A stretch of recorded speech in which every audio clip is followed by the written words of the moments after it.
While feral swine might not have the same notoriety as some of the other invasive species here in Georgia, few have wreaked more havoc over the past decade.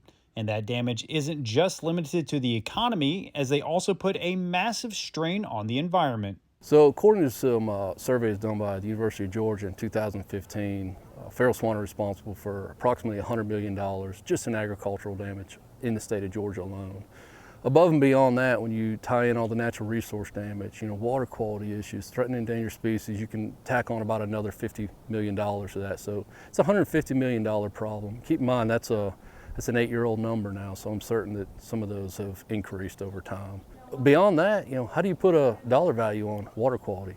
How do you put a dollar value on a threatened and endangered species loss? So there's a lot of caveats to that number that are probably not representative. So, with feral swine having such a huge impact on a number of different levels, USDA Wildlife Services brought together several agencies for an event designed to inform the public about all the potential risks and some of the control options available. In a workshop like this, you've got University of Georgia, the Georgia Department of Agriculture, the Georgia Association of Conservation Districts, USDA, Georgia DNR. You've got multiple entities all out here preaching the same message and working together to educate landowners on effective control techniques and allowing people to feel like they can make a difference and have an influence on the problems they're dealing with. While there are a few different ways in dealing with this type of problem, such as repellents and shooting, there is one method that is recommended above the rest. Large corral-style trapping, in our opinion, is the most effective control technique we have available at this time.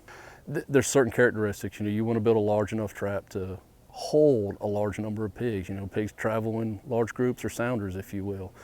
Secondly, you want to build that trap strong enough to hold a group of 20 angry caught pigs. There are some characteristics with the panels. We recommend a minimum height of 60 inches. It surprises a lot of people, but pigs are pretty decent athletes, and anything less than that, you will lose some pigs where they will jump over top of it.